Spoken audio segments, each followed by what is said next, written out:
everybody, welcome back to my channel. I'm Magical Jill, and today we are a little late for Thanksgiving, but that's because I felt like everybody wasn't really on YouTube for Thanksgiving. And we had the flu. We did also have the flu for 2 weeks. That was pretty bad.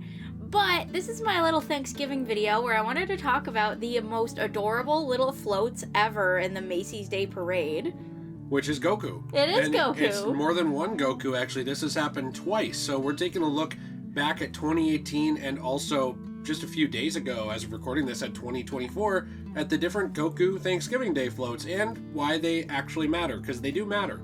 And luckily we were recording my reaction when we looked at some of those videos, so I might even put that in here. For today's question of the day, before we get started, I wanted to ask you... What is one anime character that you think deserves a float? Deserves to show up? I think Sailor Moon deserves a float, and also because she's a cultural icon, and also somebody probably like from My Hero Academia or something like that. You know, that's like a very big... Deku-chan. Yeah, like a very big thing in America. I feel like they should have more really big stars from anime that are popular in America. Midnight from My Hero. But yes. like full-on display, you know, like yeah. with her original outfit. That's it. That definitely. Yeah. We'll see that at the next Thanksgiving Day parade. If they add in Naruto, they should add in the sexy girl version of him. The sexy jutsu? Yeah. Yeah, okay. Aww, he's so cute! Look at his abs! Look at his face. He's a derp. I really like that they played Dragon Ball music. Well, so with this happened, like we said, in 2018 and in 2024. Now, what's interesting about this is that in 2018, I think they just picked what was at the time like the most known powerful form for him, Super Saiyan Blue, and they went with that. And he had like a Chad look, like look-smaxing Giga Chad, like he smirk did look. on his he face. looked like a little bit derpy. I thought it was really funny. I liked his face there, though. I thought it was really funny. Yeah, I thought it was funny too. And he had his gi from around that time, you know, in Dragon Ball. And they also gave him like the balloons go out for his abs, so it looks like he has like actual like boobies in there. Yeah, they made that outfit very, very puffy. They did. The gi is like super puffy when it comes down to it. But then the new one doesn't have that. They have drawn on abs instead of puffy abs. Well, yeah, I mean they're not really even abs though, Jill. They're more like they're more supposed to be just like the creases in the gi, like in his actual outfit. No, on the top part, his like Oh, pecs, I'm sorry, his, that's like, what you boobies. mean, his pecs, yes. Yeah. No, that is true. Yeah, and I think it's more detailed now, too. Did you notice it looks more cel-shaded? It does look more cel-shaded. I like the new one better than the old one. I feel like it looks way better. Well, the new one is just base Goku, and I kind of feel like they picked this one. I'm not sure when they picked it or what the reasoning was, but I wouldn't be surprised if they just picked base iconic Goku.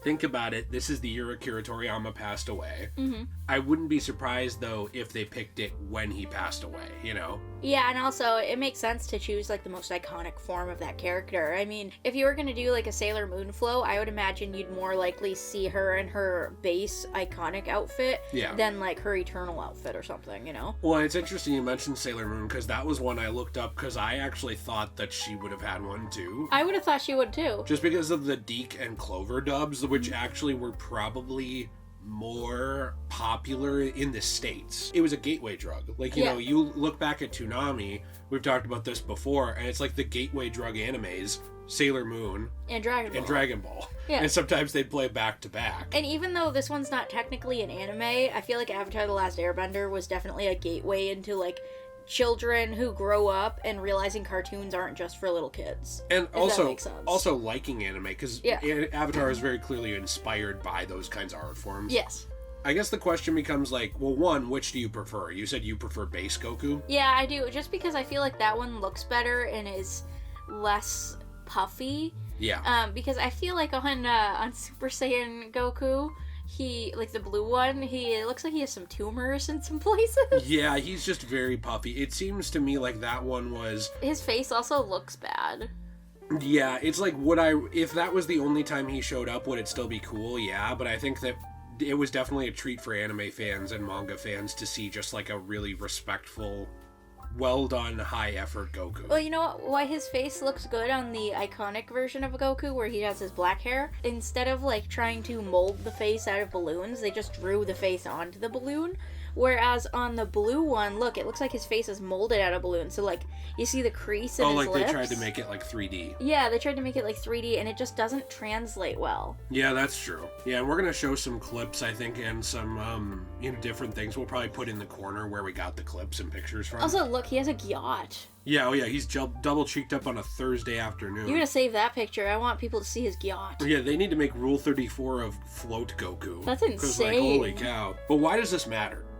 I think it matters a lot because it really shows how far something like Akira Toriyama's project, that just started out as like a little fun manga, has come throughout the years. I mean, think about it. There's not very many anime characters, if any others at all, that I can think of. I'm not sure, who have a float in the Macy's Day Parade in America. And I think that's pretty big that, like, the thing that he started in his own country has become global. And I think that really shows that like, even us random people in America are, like, getting super excited because there's a Goku float. I just feel like that's really fun and interesting and important. Well, and you had mentioned, like, what other characters. One of the only other ones I've seen is Luffy. From, One Piece. Yeah, that makes sense. Who I also did show up in the same year as Goku. Oh, he did? Yeah.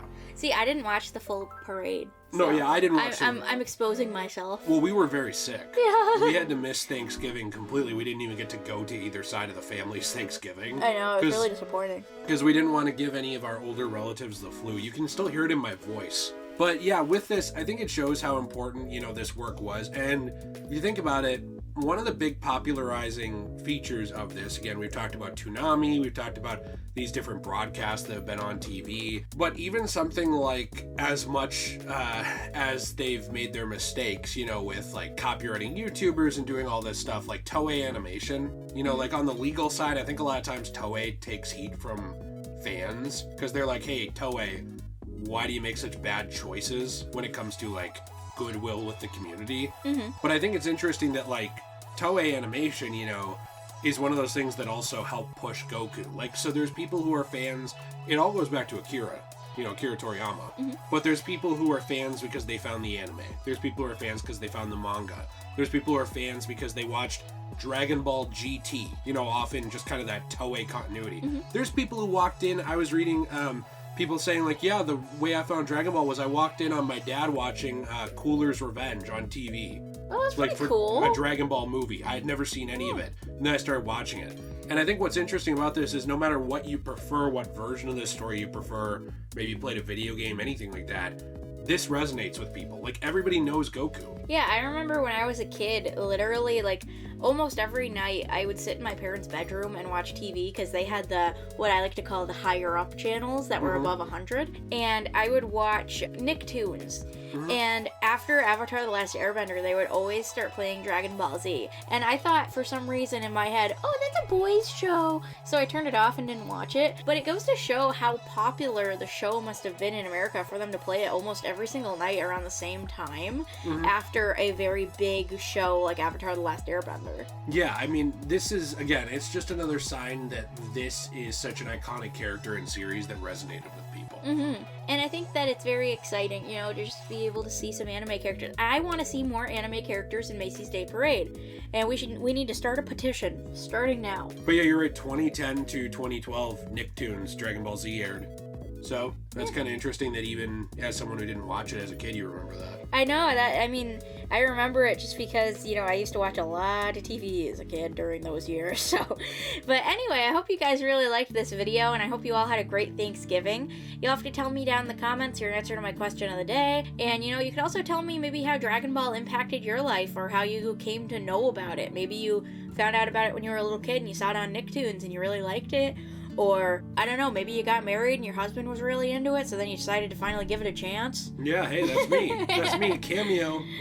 And before we end this video, I did want to mention I have a really awesome shop called CosmoBunny.shop, and it has a lot of really awesome stuff on it that I make. I make one-of-a-kind handmade resin things like keychains and coasters, and I make them using recycled manga and recycled comic books that were damaged and couldn't find a home anymore because people didn't want to buy them. And so I take them and I make art out of them, which is really awesome. And I also make handmade jewelry, so I hope you guys go check that out. I have a discount code, and it is in all caps Sailor, so definitely go check that out. And I'll see you on the next video. Bye! Bye!